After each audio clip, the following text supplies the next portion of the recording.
Kirim naskahmu ke tempat yang menghargaimu sebagai penulis. Misalnya nih, kamu pernah mengirim naskah dan langsung ditolak. Pertanyaannya itu bukan kenapa ditolak, tapi apakah mereka benar-benar telah membaca naskahmu.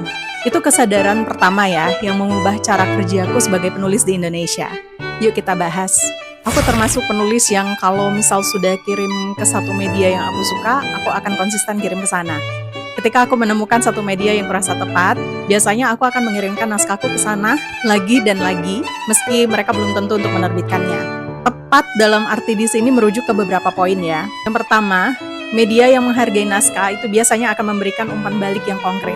Biasanya dari redakturnya ya, itu akan mengajak penulis untuk berdiskusi soal kemungkinan-kemungkinan terbaik dari naskah itu bila ia perlu direvisi. Seperti misalnya tokoh kita kok bicaranya begini terus diganti, atau gimana nih kalau misal dihapus bagian tertentu supaya lebih jelas untuk pembaca. Kedua, mereka punya bentuk-bentuk kurasi yang jelas. Jadi gaya mereka itu konsisten. Misal, naskahmu nih sudah diterima sama mereka akan memberikan surel balasan untuk mengkonfirmasi kalau naskahmu sudah ada di meja redaksi.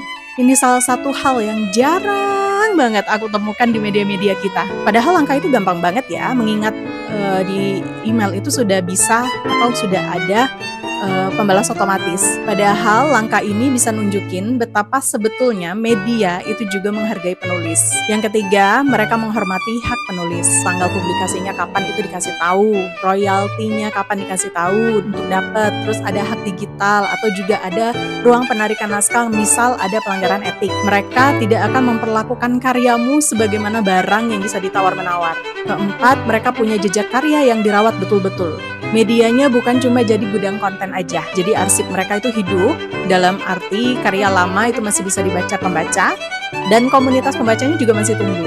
Nah, terakhir yang paling penting, tempat itu membantumu untuk berkembang.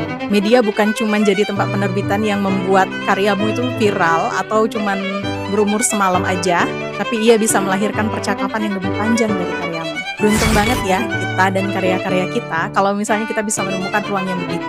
Aku juga yakin banget ini juga bisa memberi kita sebagai penulis alasan untuk menulis lebih baik lagi. Nah, menurutmu media-media di Indonesia sudah menjalankan peran-peran yang kujelaskan tadi belum? Drop pendapatmu di kolom komentar.